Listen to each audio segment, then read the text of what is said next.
चलिए सवाल आपकी स्क्रीन पर दिया है, पढ़ते हैं इस सवाल को। देखो बहुत बढ़िया सवाल है, लाइक कमेंट जरूर कर देना और शेयर भी अपने साथियों के साथ कर देना।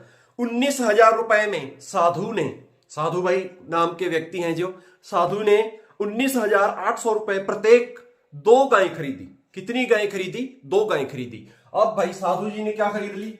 गाय खरीद ली। आप साधु है जो वो गाय बकरियां पशु वगैरह पालने का शौकीन रखता है, ठीक है। तो उसने कितनी गाय खरीदी? 2 गाय खरीदी। 2 गाय खरीद ली। अब 19,800 प्रत्येक का मूल्य है, प्रति गाय का मूल्य कितना है? 19,800 रुपए। इसको मल्टीप्लाई 2 से, मतलब जितना भी टोटल आ जाएगा, है ना। समझते हो ना बात? एक गाय का मूल्य कितना है? 19,800।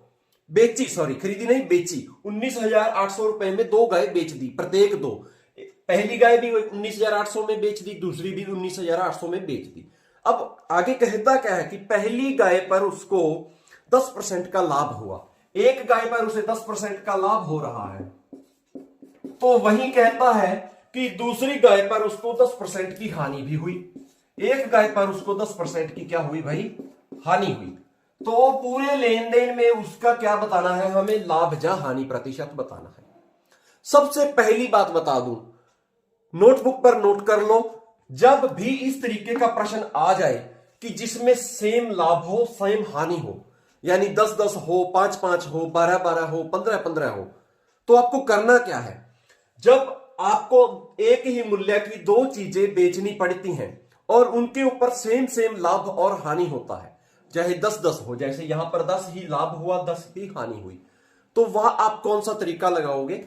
वहां आप तरीका लगाओगे लाभ गुने हानि बटा में क्या कर दोगे भाई? 100 कर दोगे, बस इतना। और इसमें होगा क्या?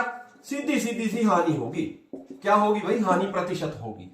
कभी भी यहां लाभ होने वाला नहीं है। जब 2 चीजें सेम मूल्य पर आप बेचोगे और दोनों पर, एक पर हानि सेम हो, एक पर लाभ सेम हो, बराबर हो, तो आपको वो कुल मिलाकर के हानि होगी। ये याद रखना, ये ध्यान रखना, ये नोट कर लीजिए। कुल मिलाकर क्या होगी? हानि होगी। तो आपको इस तरीके से उस सवाल को हल कर लेना है, ठीक है। स्क्रीन पर दिखाई दे रहा है, तो ये देखिए 10 गुना में 10 बटा में कितना लगा दोगे? 100। तो ये कट के कितना आ जाएगा? 1% हानि हुई भाई उसको। चाहे आप इसको अन्य तरीके से भी कर सकते हैं, 1% क्या हुई? हानि हुई। समझते हो भाई इस सवाल को? चलिए एक अन्य सवाल को हल करते हैं। थोड़ा स्क्रीन को पीछे करते हैं ताकि अच्छे से समझ आता रहे। एक अन्य सवाल को हल करते हैं, सेम इसी तरीके का सवाल है भाई। अब आगे हमसे पूछता है कि सुल्तान है भाई, घोड़े रखने का शौकीन है, उसने 2 घोड़े बेच दिए। 2 घोड़े बेच दिए, सेम इसी तरह का सवाल है। अपनी नोटबुक पर नोट कर लेना, जब भी ऐसा सवाल आ जाए झट से 20 सेकंड में सवाल हल हो जाएगा, ठीक है। किस तरीके से? सुल्तान घोड़े रखने का शौकीन है, 2 घोड़े बेचता है और प्रत्येक का मूल्य है 15,000 रुपए। 15,000 रुपए भाई एक घोड़े का मूल्य है।